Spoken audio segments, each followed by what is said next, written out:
PrimerTime on UCY.TV. My name is Michael, and I am not going to give you any fake news. Well, good evening, folks. My name is Nicholas, and it's good to be back after a 2-week on assignment type mission. The last 2 weeks have been kind of hard for me. I'm prepping for surgery, so it's not another year that goes by if I'm not getting ready to have something cut out. Yeah, no kidding, man. You're running out of parts after a while. Yeah, but the ones that still matter still function, so I'm okay. That's all that counts, right? Yeah. So we're looking at some interesting times in this nation, and in going into these interesting times, it was Black Friday. It was Black Friday for gun sellers and what you could call heavy paperwork Friday for the ATF. Right, and we see that we've got over 185 background checks, and that means, in essence, a minimum of 185,000 firearms were sold that day. Now, keep in mind that you can have, I believe, up to 3 firearms. Let's make that distinction. Brand new firearms. Oh, no. From an FFL. Firearms bought from an FFL. There you go. Because a used firearm will go through that background check as well. Not from an FFL, it'll go through that background check. Yeah. But you can have, I think it's up to 5 transfers on one form, and it might be 3 transfers on one form. So, I mean, that's a minimum of 185. That is the fastest, busiest day for the NCIS system on record. Fairly interesting that this comes now in the light and the flaming afterglow of the Trump presidency, and really no Feinstein-style bill in sight. Yeah, and the funny thing is I haven't been on the last 2 weeks, so forgive me for not being able to gloat, because once again I'll have a bit of post-election jubilation, I guess you could say, because I don't think it was the people who really wanted Trump to be president that enabled this election. I think it was the people who didn't want Hillary to be president. I firmly agree with you. It was completely the no Hillary vote was much louder than the Trump vote, and was louder than the Hillary vote. Well, now we're 3 weeks into the Trump apocalypse, and nothing has actually really burnt down, unless it was burnt down by Hillary supporters. Trump has not executed any gays. Pence has not electrocuted any gays.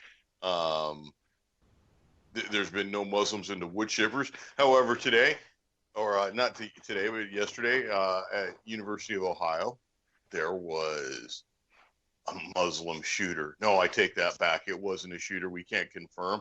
Couldn't actually confirm anything about it until about 3 hours after the event. And CNN was more than happy to run with the spree shooter theme. And as it turns out, it was a Somali immigrant, and drove a car into a crowd of people, and kind of went wild with a machete for a while until he was stopped by a cop. Cop shot and killed him. And not once did I hear Charles Schumer come out with the call for common sense kitchen knife control. No. And as a matter of fact, as soon as the news broke fairly early in the morning, there were several messages out in the social media realm, notably from Tim Kaine, Hillary's vice presidential candidate. He was screaming about the horrors of gun violence, and placing this firmly on the backs of the American gun owner, and once again popped off without thinking. And really, it's not the event that matters to him; it's the chance to push their agenda. And somebody else got a little bit lippy with this whole incident was TV's Mr. Sulu. That's right, George Takei, who lives on Twitter. Okay. Yeah, Takei, Mr. Sulu. We'll just call him that. He was a little bit angry, and he's blamed been since the election. he's been there's a whole bunch of people that are very angry since the election, and well, he immediately decried the amount of gun violence and the hatred coming from the right wing and the alt right and whatever else, whatever other boogeyman you can come up with at this point. And after the incident was settled with the police officer shooting the crazed knifeman, I guess, he came out and kind of was lamenting the fact that the NRA's policies resulted in another dead American. So I'm fairly stunned by the idiocy, and honestly, this is like outright bullshit. These are the same people that killed the czar. Yeah, well, here's the thing. So first off, this guy has been in the United States for near 20 years, right? Pretty much at the graciousness of the American taxpayer. Because I guarantee you, he didn't immigrate here with a huge stack of cash in his pocket. If anybody remembers what was going on in Somalia, nearly actually it was over 20 years ago. In 1993, we had a pretty decent task force situated at Somali airport, and resulted in about a task force raid with 19 dead Americans and thousands of dead Somalis. So that country has been war torn for quite a few years. This is a guy that said that he was profiled in the campus newspaper for Ohio State University, saying he didn't feel safe praying on campus because as a Muslim he has to pray 5 times a day. The problem that I have here is that he can pray 5 times a day. Nobody gives a crap. I happened to actually just walk by a guy who was in the parking lot of our newest Wegmans shopping center. It's a major grocery store for those that don't know. And this guy was facing east, and he was praying in the evening time. And I walked right by him. And I'm a guy that's deployed to those lands and has no good regard for any one of them. So if this dude didn't feel safe on camp. You run across a guy actually like bust out a prayer in the middle of the parking lot, had his prayer rug, and he had he was in the middle of prayer. And I know enough not to. John has a long mustache. The chair is against the wall. Yeah, you don't tend. There are dukes in the wire, sir. Yeah, well, expend all rounds on my position. So yeah, this is not something that I'm willing to do, is interrupt somebody in the practice of their faith, because I wouldn't want anybody to do it to me. I don't necessarily agree with it, but when the mood strikes you, I guess you do what you got to do. The problem that I have is that you have these media outlets that are so quick and so hopeful that it's a crazed white Christian going out and shooting up a joint. And first off, wasn't even firearms involved. Secondly, the guy, used his car as a weapon, and then, came out and chased people on foot trying to knife them. So, well, and something that really struck me odd about the coverage of it was started off, and there was immediate speculation as to whether or not this is a radicalized alt-right, person probably using an AR-15. That was, straight up the assumption right there at the beginning, and then as the story went on and it was clear that the shooter was down, they did not want to speculate on the shooter's race nor his ethnicity or any possible ties to terrorism. And that, to me, immediately that means he's not a white guy, he's a Muslim when they take that tactic. Like, Muslims, do whatever do your thing, man. Just don't do it in my yard, right? Yeah. I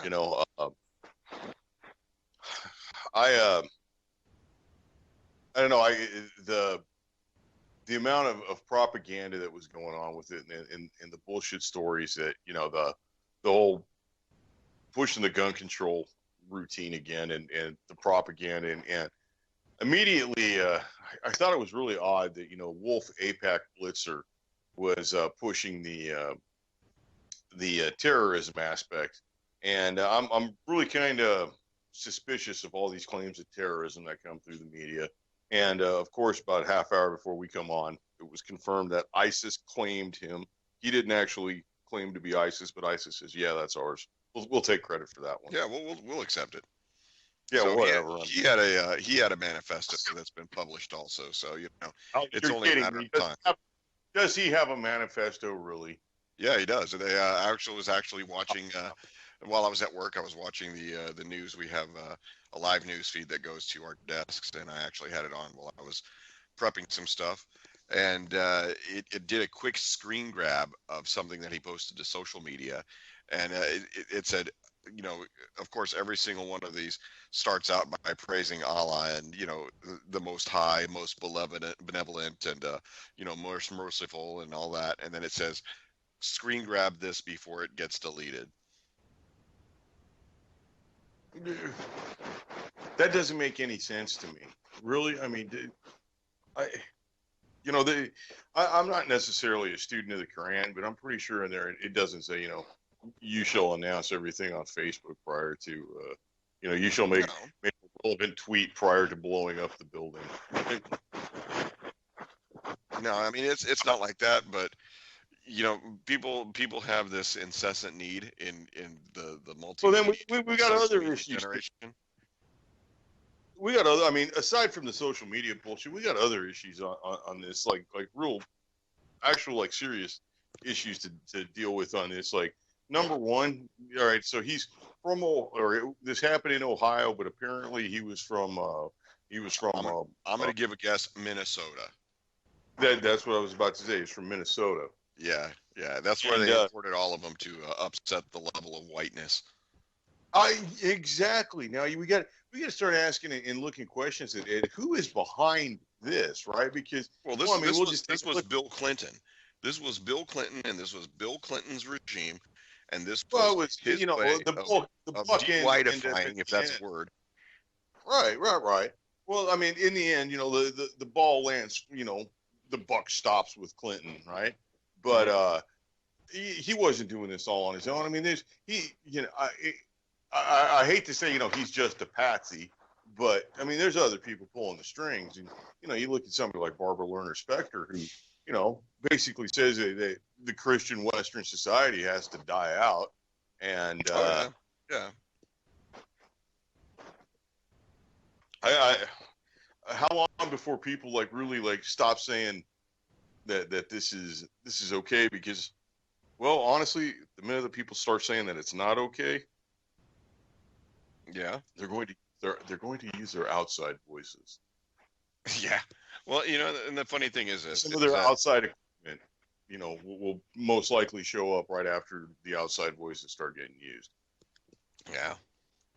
So the thing that I see about this is these are now second and third generation, I guess you could even say, because it's been about 20 years since most of those Somalis started being imported into the United States. This is what we're seeing. It's never that first generation that comes right in. It's the second generation that's radicalized by their parents or by their imams. And here's the thing: you want people to be screened to do anything that has to do with your kids. You want people to be screened when it comes to doing any kind of repair work on your house. You want people to be screened when you get driver's licenses, right? Why the hell wouldn't you want people to be screened when they're coming from a war-torn region in the world?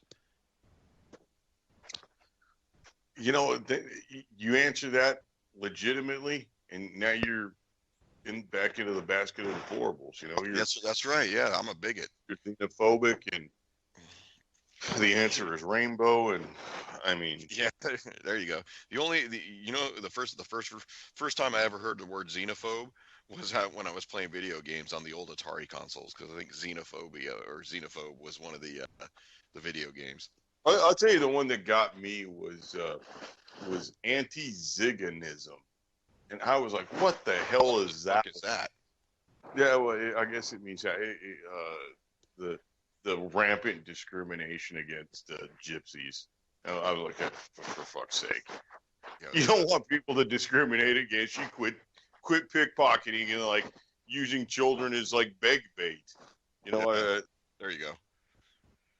Oh my goodness. Yeah, that's one of those things that, having experienced that firsthand I Well, will and then say. we also have to look at Ohio State University. That campus, that's a gun-free campus, and of course the shooter was stopped with by a cop with a gun. I'm almost imagining it was something like that scene out of Indiana Jones, where he's in the marketplace and the the swordsman is Putting on the swinging the sword display. around and puts on the display and is challenging him to a duel, and he just unholsters the gun.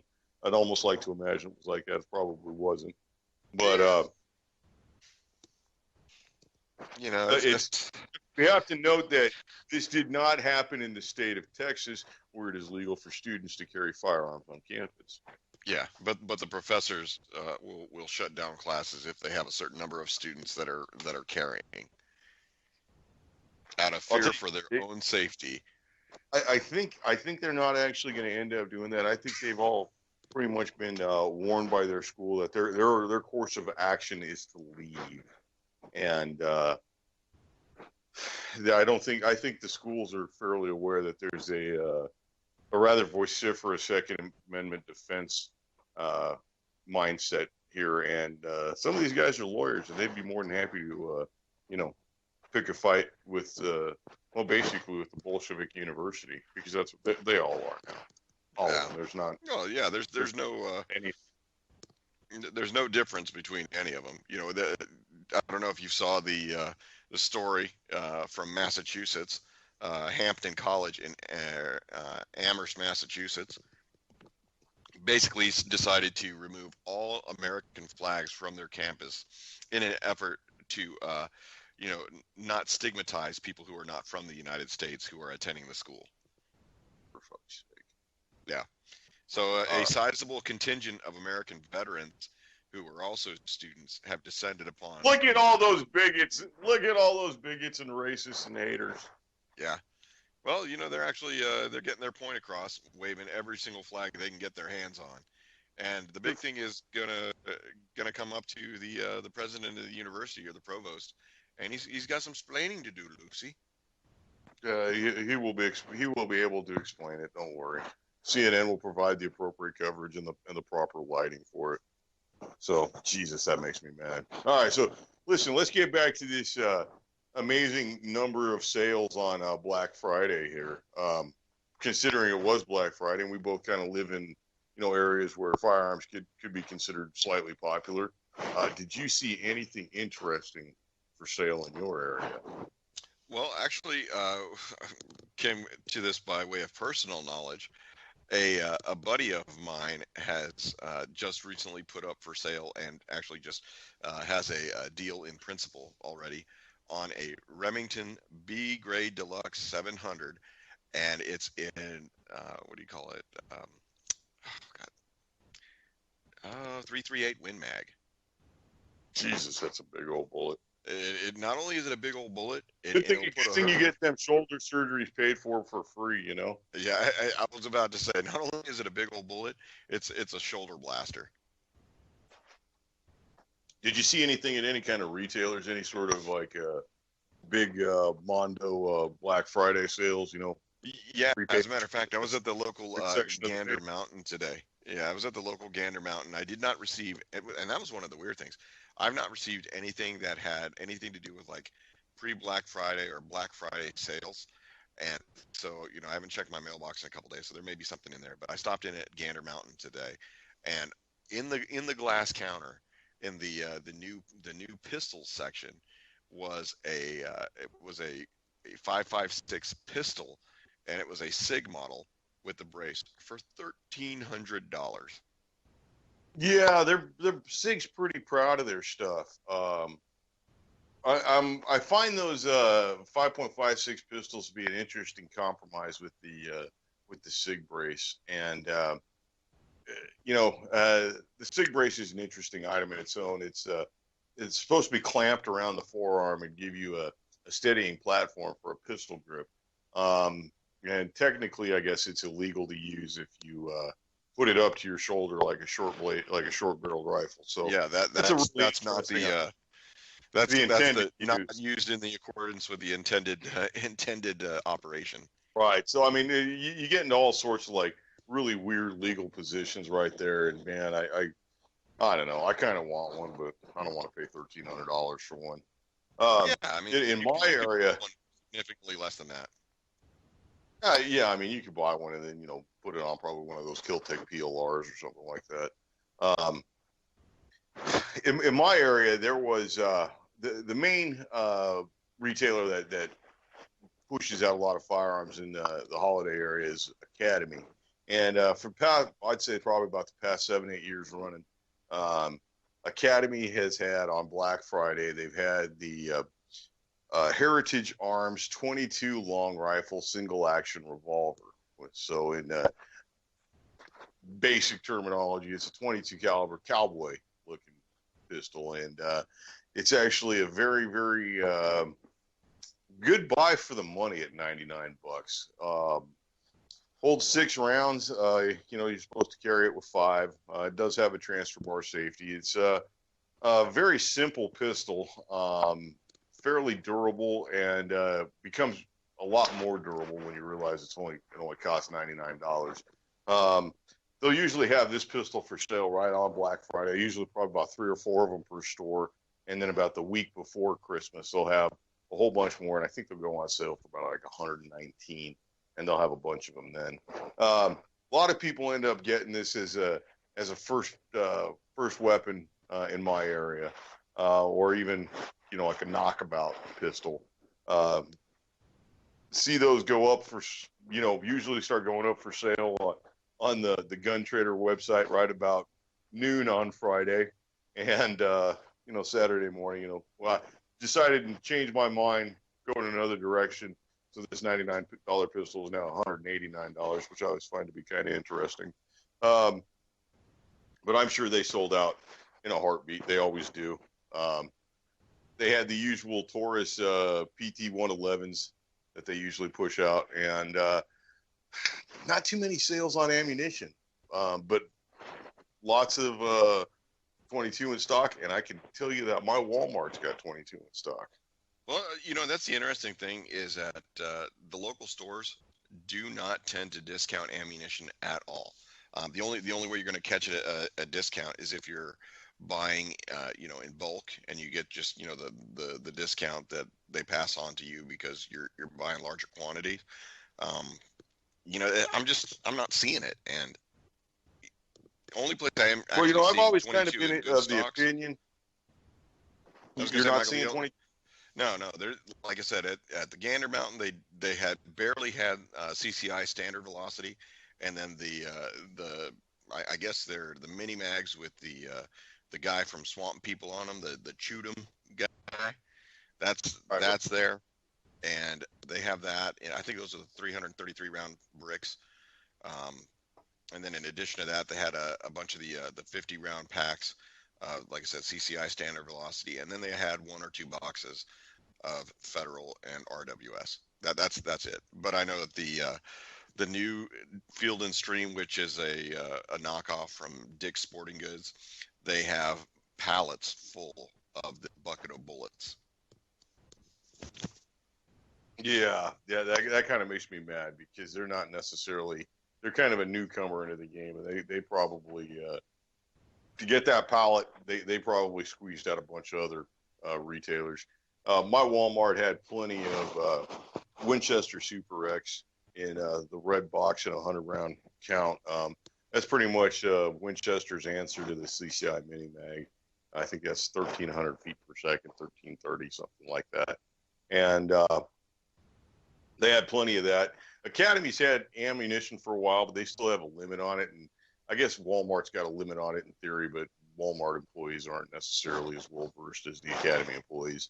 Kind of along the lines of this, Motley Fool magazine, which is an investment magazine. They run I believe they got a radio show, and they run a couple of spots here and there. And I think they're a fairly well respected investment blog and paper. They've come up with the top 5 selling firearms for this last year. I thought that was a fairly interesting list that we could cover.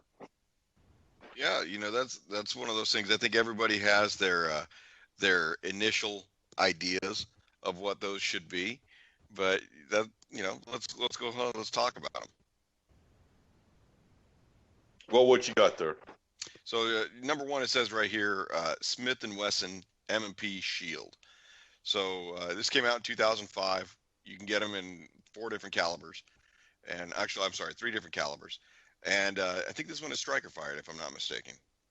It is, and I find the M&P line to be kind of interesting. You know, it's a kind of a tertiary move for Smith and Wesson in this polymer striker fired pistol path that they've taken since the advent of the Sigma line that came out, which was lovingly referred to as a SWAC, and just because it was such a close copy of a Glock, and actually ended up in a court case where they ended up, I think they had to pay $15 or $25 or something for every pistol they sold to Glock because it was such a close copy infringement. And that moved on to the SD series and the M&P series. And they're both very close. And they try to out-Glock the Glock. And they've got a lot of nifty items, all sorts of little features, things like removable back straps. Some have safety, some don't have a safety, decockers. I think they try to add bells and whistles to it, and you look at the equivalent Glock that's been basically the same gun for 25 years, 30 years. And to me, it's lacking. It tries too hard, but there's a lot of people that like it. It's an American-made pistol, and it's reliable. It's functional. And I mean, I've shot the SD series, and I've shot the Sigma, and I shot an early M&P, not a Shield, which is one of their smaller versions, concealed carry. I think they hold what? They hold eight in the magazine. Yeah, I'm not sure. I think that's what they hold. So, yeah. Well, that kind of brings us into the next line of talking about smaller concealable pistols. Next up is the Ruger LCP, and LCP is a 380 automatic. What they call automatic. It's semi-automatic actually, but it only weighs 9.4 ounces. So that's palm-sized pistol, and it's been around since 2008.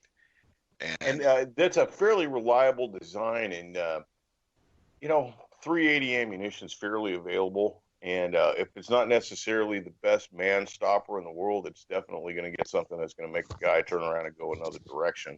Yeah, it's an attention getter. And they're fairly reliable. Ruger's got excellent customer service.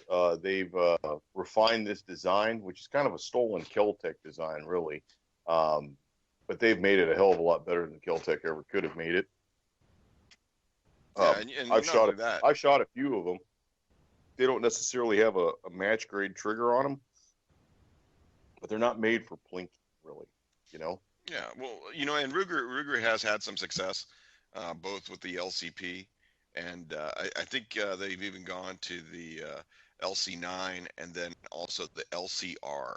So you've got a revolver and you've got the 9mm, and one of the newer iterations is the LC9S.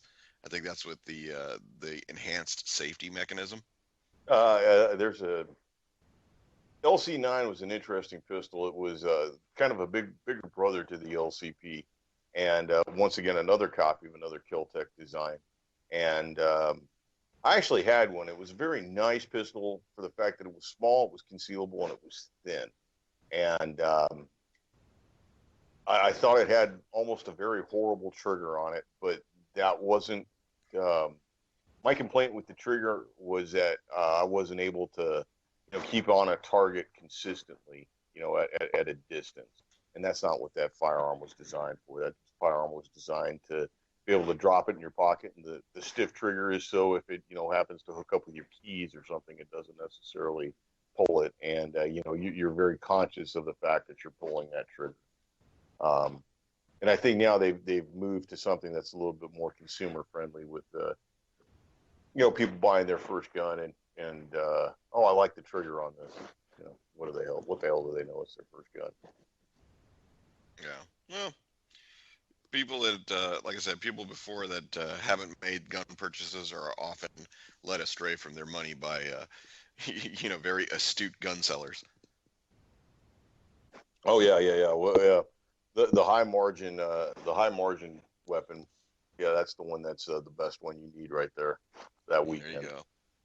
And speaking of a high margin weapon, number 3 on the list is the Springfield XDS. So this is You know, go ahead. go ahead, Michael. Sorry. I like the XD series. I think the XD series suffers from the same disease that the Smith polymer does. They don't stick with one design. They keep on updating the design and changing it around and monkeying with it a little too much, trying to add bells and whistles to it. But I kind of like the XDs. Yeah, the XD series is actually pretty popular, and actually one segment of the population that's very popular with is American military members. I think I've seen more soldiers that have XD series pistols as their preferred, concealed carry or everyday carry gun than any other. And it's kind of surprising because some of the XDs, I think especially the 45, they tend to be kind of big and bulky. They do have that Glock style trigger where the safety is, or the safe action is integrated into the trigger. But yeah, I think it's something that it's customizable. You can get different grips, different night sights. It's got an integrated rail. Lots of different options and possibilities with it. So there's a beaver tail in the back to a small extent. Well, and something that's interesting about the XD series, it's kind of an oddity compared to other polymer service pistol designs, is the XD has a backstrap safety similar to a 1911. Right. You don't Yeah, see that's that what on. I was talking with the beaver tail. Yeah. You don't see that with a lot of other polymer pistols. I'd almost dare say, and this may be profiling, and profiling is wrong, but I'd almost dare say that the reason why the XD series pistol is popular with military members is twofold. Number one, the Springfield name is it's a name that denotes quality, and has a historical ring to it. Even if Yeah. the ties are tenuous at best to the actual old Springfield, but Yeah, the the old name Springfield Armory in Springfield, Massachusetts, of which I've driven by multiple times. Yeah, that bears little not resemblance, but it bears little relation to the actual Springfield Armory Company in Croatia. right. Well, it's an American company, but a lot of their products are built in Croatia. The Springfield XD being one of them. But I think the other reason that it appeals to the American service member is that it's wonderfully priced. It's Yeah, generally it's generally 150 to $100 less than a competitor Glock. It's about $75 less than a Smith and Wesson M&P. I usually see them on a new table. Sometimes you can get them for as low as $329 for an XD, and I'll tell you what, that's an excellent deal. That's a quality pistol. The magazines are plentiful. Something I don't like is if you have an older XD, they're not compatible with the newer XD modified, and they change the magazines up. And I think that's what I'm getting at. They monkey around with too much shit. That original design was good, and that original design is actually a copy of the HS Product 2000. there you go. Which is a Actual Croatian service pistol. I don't know what the HS stands for. It stands for something I cannot pronounce in Serbian language. Yeah, So. well, they speak Croatian, not Serbian. In whatever the in Yugo language, actual of that nomenclature, the H stands for Hrvatska, which is the local short form name for Croatia. Yeah, and probably S is probably Hrvatska, Serbia, or something like that, Servici, or something like that. I shall not butcher that further. Yeah, shout out to my good Croatian friend Darko.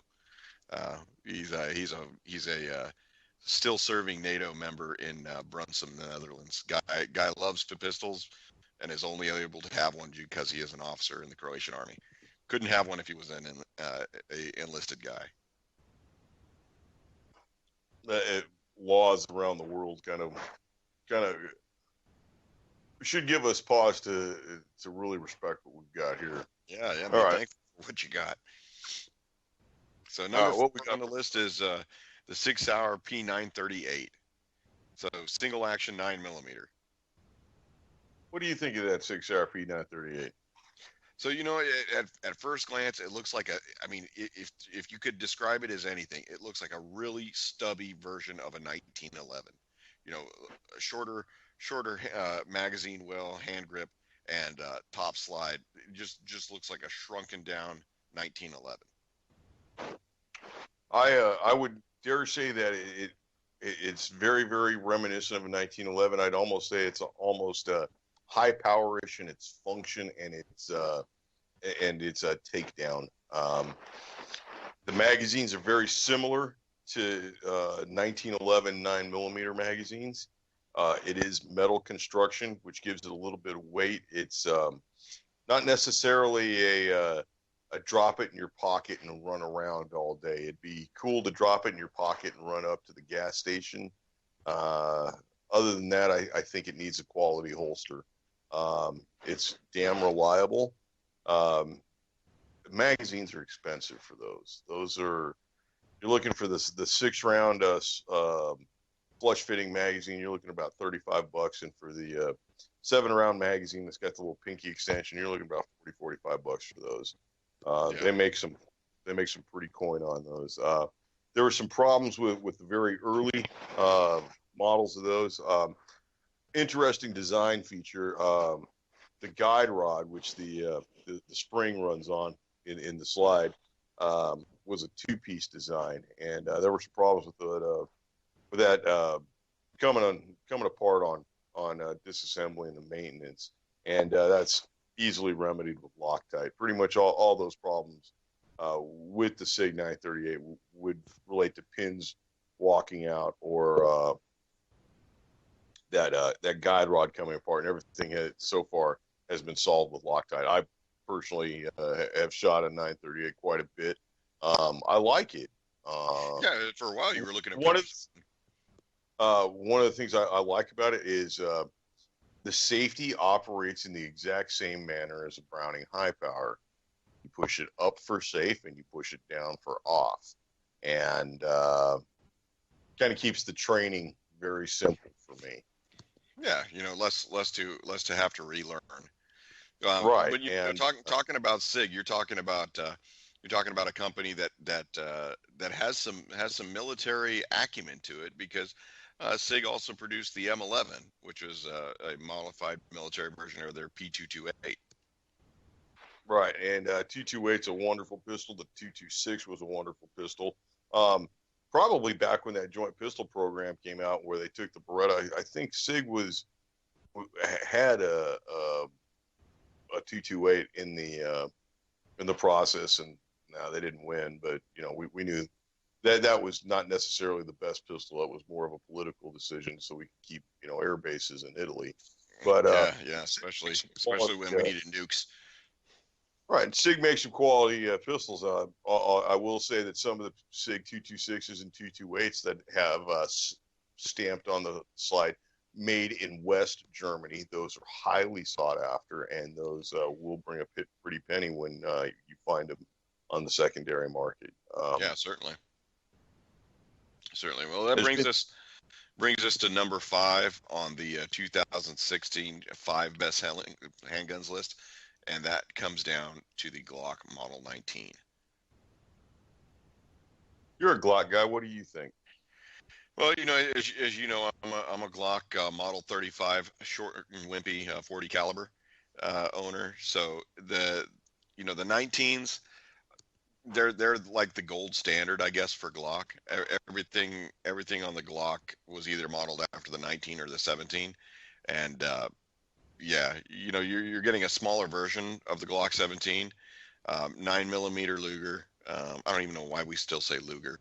Luger had nothing to do with 9mm, but it's your polymer frame that is often copied, striker fired.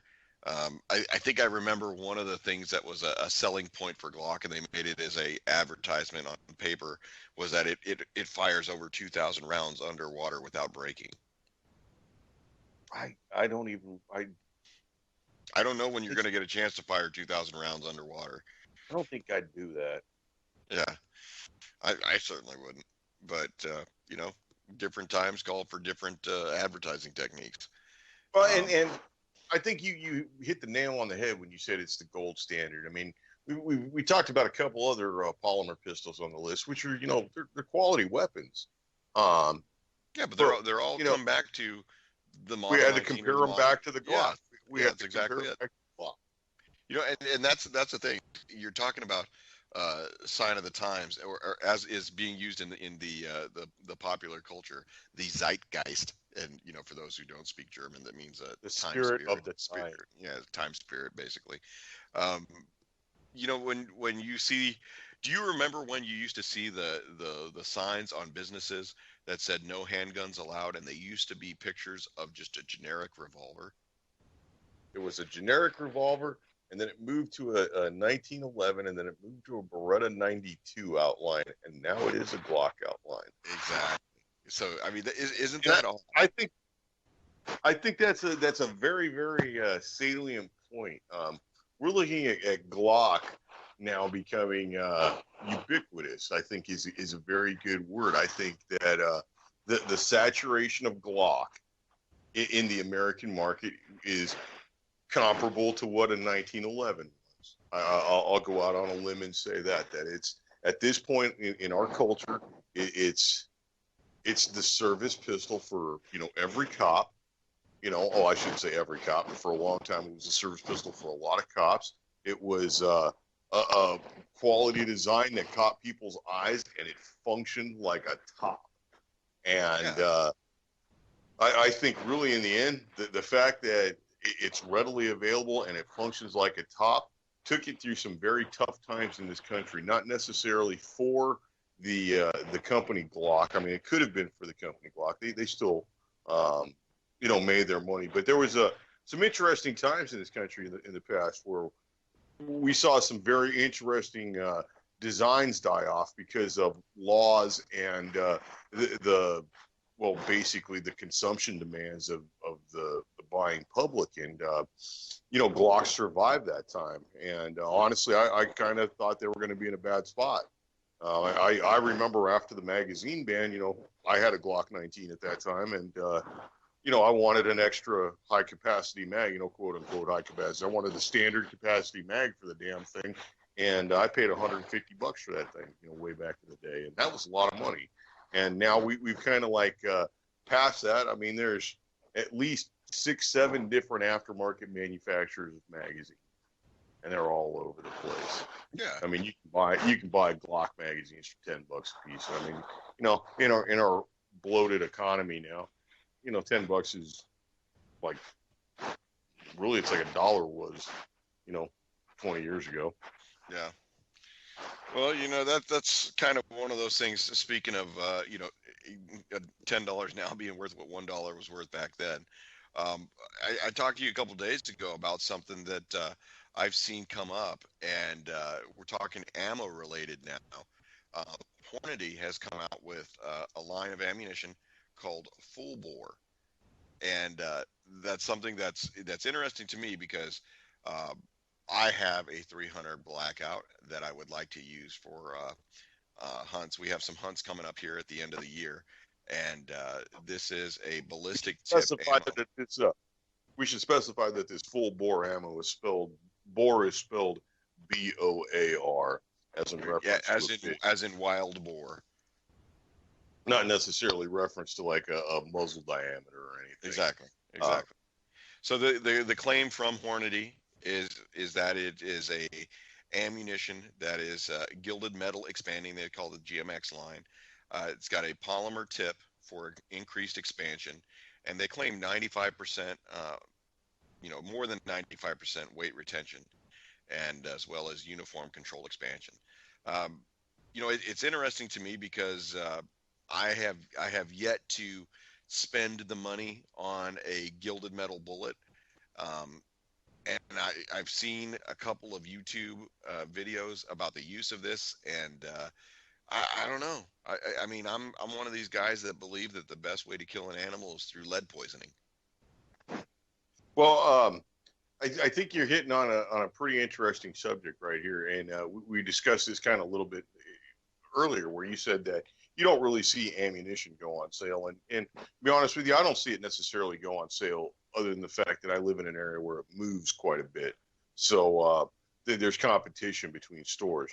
But I think if there wasn't, I wouldn't see those sales. But the only way to make any kind of like movement in the market, I would say, in the ammunition sales realm, is to be innovative. So I think you do see a lot of uh, somewhat trick ammunition coming out. Specialty stuff.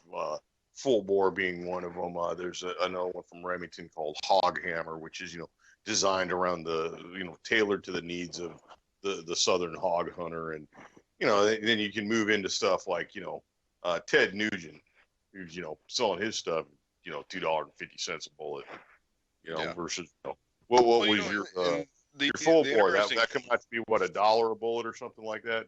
So depending upon your caliber, I'm looking at Hornady's website right now, and they actually have the 300 blackout 110 grain gilded metal expanding for a box of 20.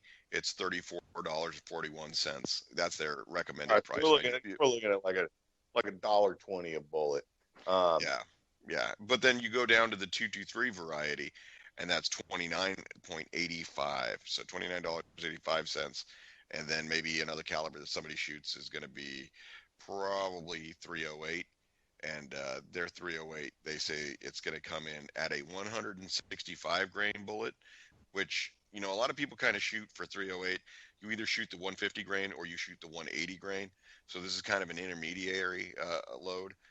That's $51 a box, man, in 308. Yeah, that's crazy. Yeah, I mean, $50. I mean, shit, you might as well be shooting that G2 shredder bullet. yeah, the last ammo it's 9 removable trocars, I mean, what the hell?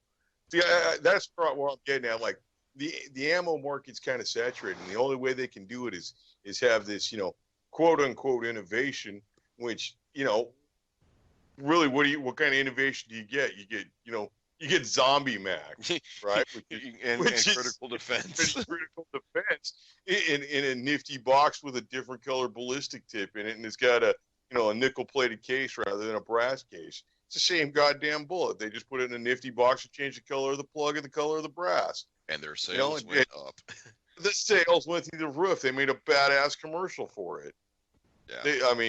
I don't know if we can discuss that commercial. I mean, it was a 40-second commercial, a 30-second commercial. It was a guy, and he had his 9mm and his AR-15, and zombies came up, and he had to dispatch zombies. And kind of an interesting commercial, because you never actually saw like defensive ammunition being used. And they kind of represent like a change in things, I'd almost say. Yeah, and like you said, you brought up the Remington Hog Hammer. I think that ammo manufacturers are getting hip to the idea that we've got guys that don't need precision ammunition. Guys need something that's reliable, and it's one of those things. I'll take Privy Partisan ammo in everything except the what was it? Everything except 6.8. I won't shoot their 6.8 stuff because it's on recall. But I went ahead and dropped the video ad in chat. So if you guys want to take a look at what I'm talking about, it's there for you. That's the video. That's the full bore ammo video from Hornady. That's on their page, so you can view that at your leisure, as they say in England. But if another bunch of manufacturers start making hunting ammo in the 300 blackout, I think that we're going to see, we had talked about this a couple 12 months back, whether or not the 300 blackout was here to stay. And I think you're surprised because, manufacturers are starting to pump out more ammo for it. So I'm thinking it is. Well, I think the 300 blackout is here to stay. And Conversely, I think the 40 caliber Smith & Wesson is on the way out the door. Yeah, it may be. I actually, like I said, I went and looked in the pistol ammo section today for the first time in forever, and I was actually looking at getting a box of Federal hollow point ammo for it, and I looked at the price and I promptly put it right back down because it was near $40 a box. Damn, dude. Yeah. Yeah. See, I'd like to quote Ivan Chesnikov. For everybody else, there is 9 millimeters of Luger for less cost. Yeah. So I thought that was pretty interesting. I may go on a couple of the the ammunition aggregators and see what I can find, and probably end up having it delivered. But like I said, here in my wonderful Commonwealth, there is no magazine size restriction for hunting ammunition. Uh, so I can use my AR platform rifle, and I can bring the 40 round magazine and not have to worry about somebody Which hassling me. you've got a PMag that's a 40 rounder. Yeah, so I do have the nice Magpul 40 round PMags. I've got a couple of those. I'd Um, like to get a report on that 40 rounder when you're done. yeah, After you, definitely. So I like and and that was one of the things that actually I'm glad you brought that up, because I've actually seen a price increase on the Magpul PMags at the local big box. Used to be you could get them for about 16 bucks. Now they are 19.99. if you check online, you'll be able to find them for about 10, 11 bucks. You usually find about 12, 13 bucks in the store around here, but yeah, I see them online every once in a while. You'll even see them for about 9 bucks. But Yeah. that's a bulk deal. You can't just buy one. You got to buy like 10 of them. You gotta buy you gotta be. I saw a guy that was offering a stash of his personal, and he was saying that uh, if you buy 10 mags, you can get them for $10 a piece. So basically, he wants to get $100 purchase out of you. Yeah, that'll work. That's about what it costs. Yeah, All right, so hey, we got to hit them 4 rules of gun safety. yeah. Go ahead and lay them out. All right, first rule of firearm safety is every firearm is loaded until you physically and visually inspect and ensure that the weapon is not loaded. Rule number 2, keep the muzzle pointed in a safe direction. Do not cover anything you do not wish to destroy. Rule number 3, know what the target is, know what's beyond the target at all times. And rule number 4, the most important rule, keep the booger hook off the bang switch till you are ready to discharge the weapon. There you go. Yeah, here we are, knee deep in general firearm season, and I'm sure you've all heard a story or two of a hunter or somebody walking through the woods being inadvertently or unintentionally shot by somebody who wasn't practicing those 4 rules of firearm safety. So do yourself a favor, do your family a favor, and do that stranger a favor, and make sure you're paying attention to those rules. Don't let that stranger shoot you. Don't ruin that I stranger's prefer to let only people that I know shoot me. my loved ones. Yes. So, hey, I wanted to give a quick update. A good friend of the show, Oddball. We haven't had him on here in a while because he's been doing his part for God and country in a very shitty part of the world. Is rapidly approaching the end of his tour, and he should be home within the time that it takes to get us to our next episode. So, congratulations to Oddball, his family. I'm glad he made it out of there safe. I'm very And glad he's making it home. yeah, definitely. It actually was his birthday the other day, so I did the smart white guy thing, and I sent him a Amazon gift card over his email, which he was able to promptly turn into a 4000K, or whatever they call it, 4000 DPI, high visibility, high def TV. So Oh, obviously that's cool. went to a good purchase. Good for him. Good for So him. and then in addition I to gotta that, give go ahead.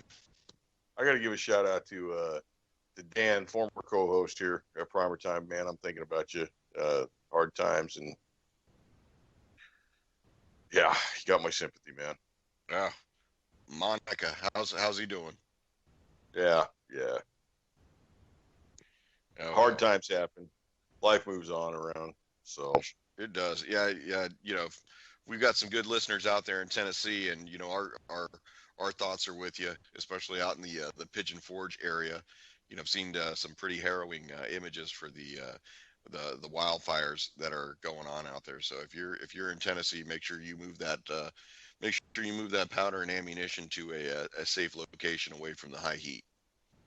yeah, yeah. No kidding. No kidding. Uh, Well, those wildfires come in and they really, Yeah, I was watching the news a and they lot of had loss in a hurry. yeah, one of the sheriff's deputies came on television and corroborated stories of 3 deaths related to the fire. They have some deputies that are now being able to be airlifted into some places that were previously inaccessible. So there may be more people that they have found that have perished.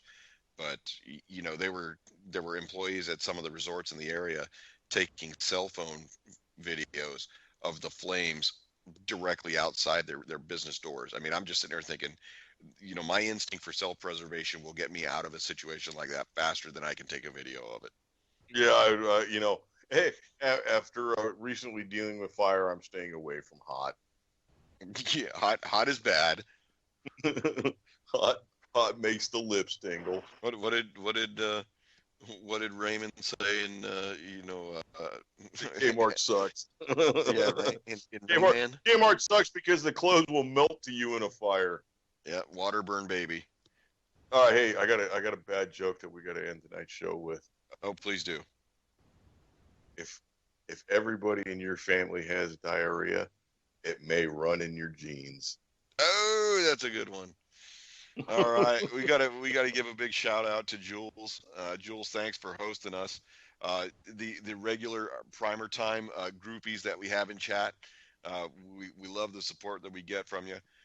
I will say Stop that tonight. Sending us the nudes. Yep. Stop sending us the nudes. Tonight, my edition of PrimerTime was sponsored by Star Hill Brewery's The Love German-styled Hefeweizen. Of course, I'm not receiving anything, and especially not receiving any free beer for that endorsement, but good enough for me. Tonight, I was sponsored by Canada Dry in honor of Justin Trudeau and his dead father, Fidel Castro. There you go. That was it, man. That was fast.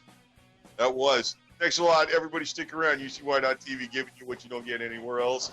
And Anti-Media up next. Stick around. Those guys are going to tear it up. Y'all be good.